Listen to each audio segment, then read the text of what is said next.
Good evening, good afternoon, good day, everybody. Hello and welcome. We are coming to you guys right out of day one of Leadership Academy. It has been what a wild day. We're gonna just kind of give you guys some raw footage of kind of like how the event went, what's going on. No real planning's gone into this, but we wanted to kind of just talk about how the event went and kind of like what we're going to be doing um, moving forward. It was about 13 hours, like we just finished up. So mainly the whole idea really revolved around this doc here. It's basically 7 master steps to creating lasting change. Um, there's a lot to unpack. It's definitely a challenge in of itself to condense 13 hours of training material into however long this video is going to be.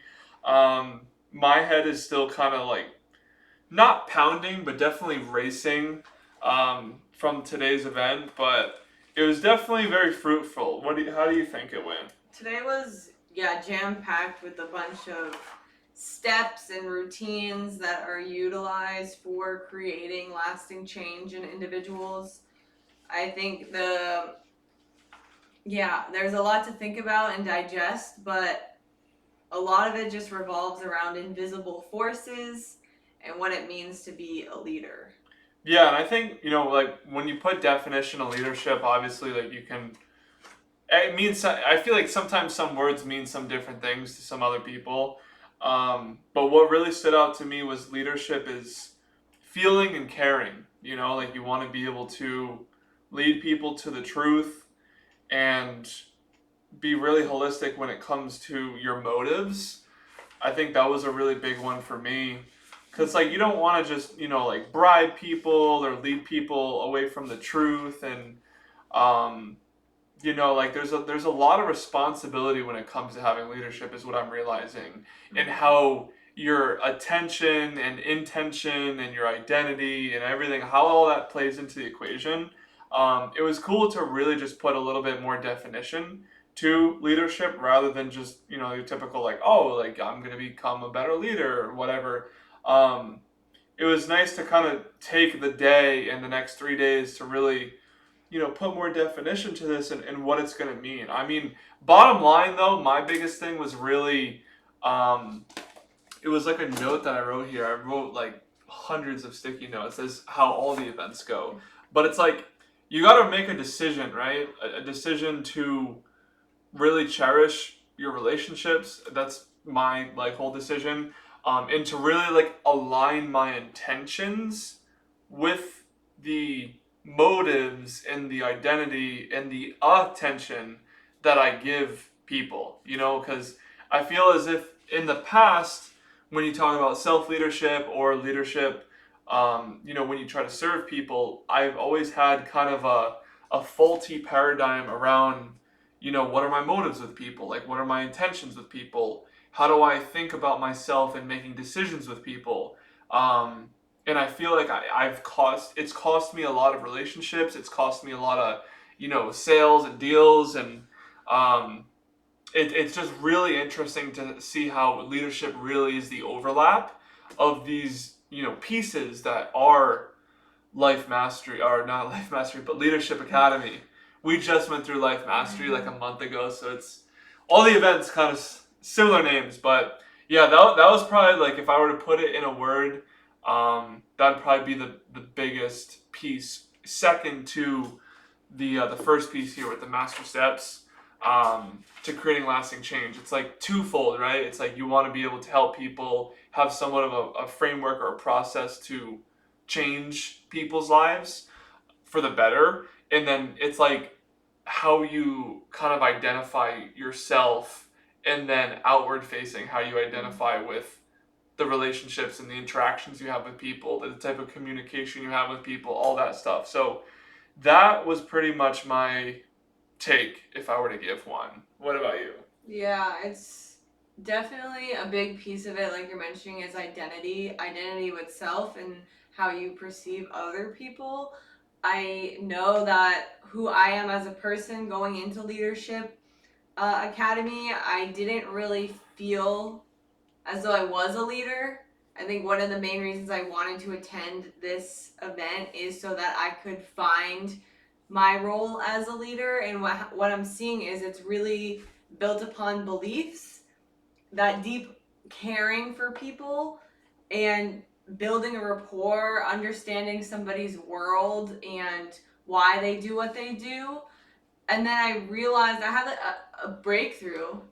Should have A breakthrough, guys! That's a good thing. That who I am as a person, I already really care about other people. I allow others to express themselves. I really, when I'm interacting with others, I try to understand where they're coming from.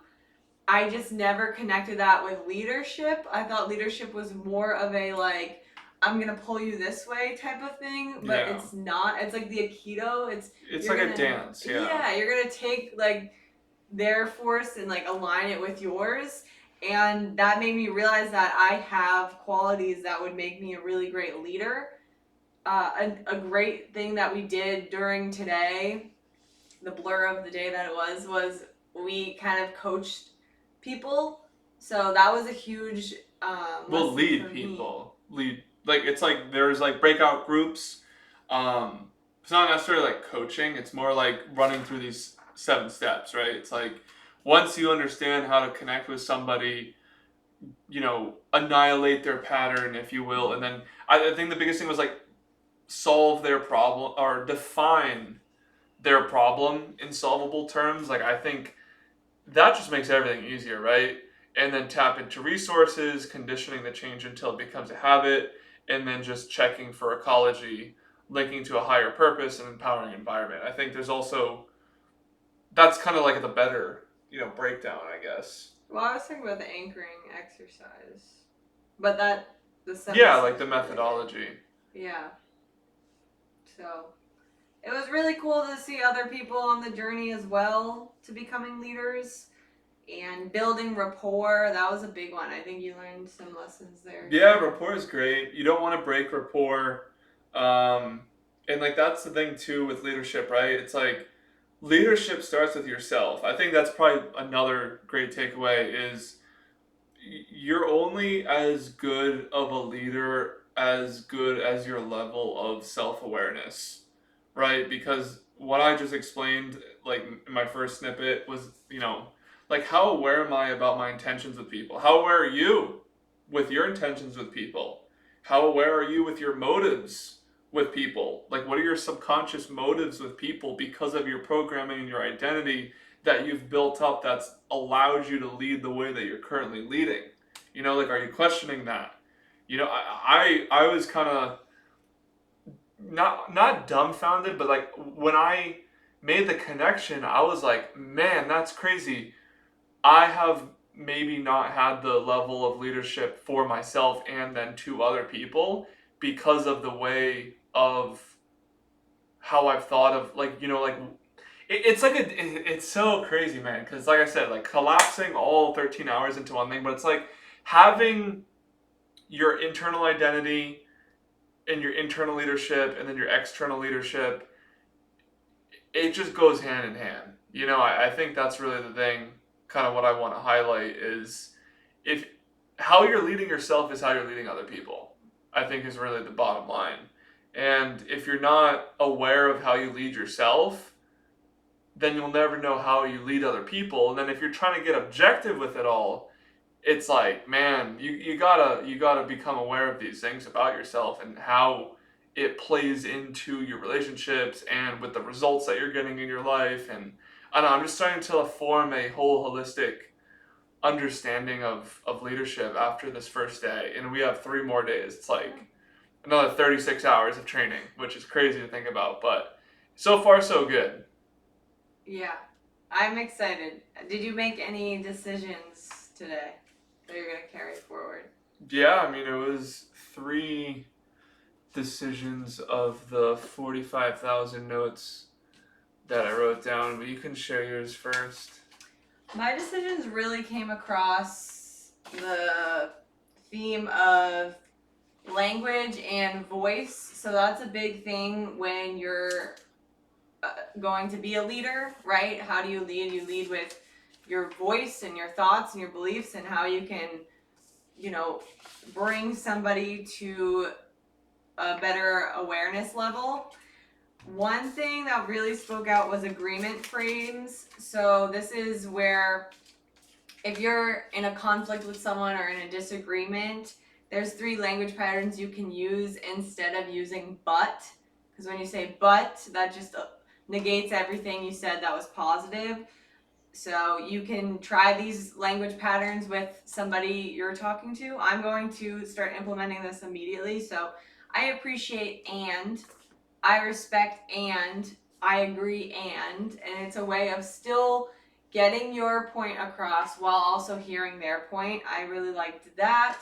I also liked, there was a speaker, Arthur, I forget his last name, but he was talking a lot about voice and voice awareness. And sometimes when you speak too fast, Ryan and I were talking, we're from New England, you speak very fast there, everyone's in a hurry, but nothing is gained by speaking too fast. Potentially everything could be lost by speaking too fast. So I'm going to be a lot more aware of my voice, how I'm using it, tonality, inflection, pauses, and then the last thing that I'm committed to is just waking up every day with a smile on my face, drinking water, getting ready by showing gratitude, talking to myself, saying I love you, and just really getting my state right, getting my physiology right, getting my story right, so that I can then go out and lead others. The triad. But that's really the thing. It's like you want to prime yourself because it's all like whatever emotional state you live in, it's going to just magnify throughout the day and then it's going to compound throughout the weeks and months and years.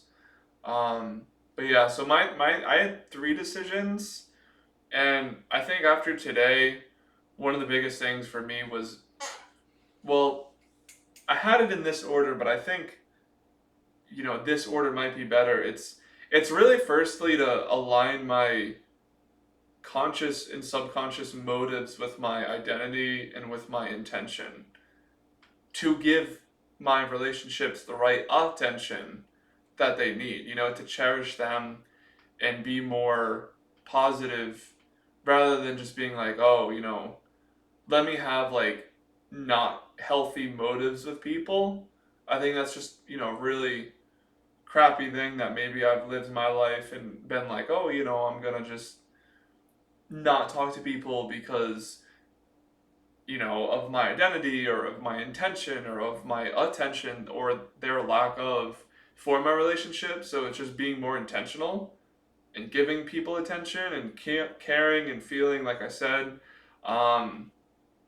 And yeah, I mean, like, that's kind of the main idea is really that. I mean, that to me, man, it's like your life's gonna go on, like you're gonna go and 10 years are gonna go by, 20 years are gonna go by, and you're either gonna give attention to your intention and something's gonna come from it or not. And your life is gonna be good, your relationships are gonna be good or not. But yeah, that's kind of my spin on it. That's great. So, all right, guys, that's it for today. If you guys like this type of content, leave a like. Let us know. I'm going to be continuing the vlog as it goes. It's just this format is taking a different spin just because we're obviously at the Tony Robbins event and learning a lot. But in a couple days, we'll be back, focusing on business. But you guys are kind of getting a behind the scenes curtain peek at Tony Robbins Leadership Academy. It's taken a lot of us, a lot of effort to get here, a lot of money, a lot of transformation to be able to even hone these ideas and be thinking about them, quite honestly. So it's a lot more coming, and these will for surely be part of the integral journey that is growing this business, like 100%. Like everything we're learning is going to be implemented and talked about and shined upon for years to come. So, all right, guys, that is it. Till tomorrow. You're not going to want to miss it. All right, we'll see you soon.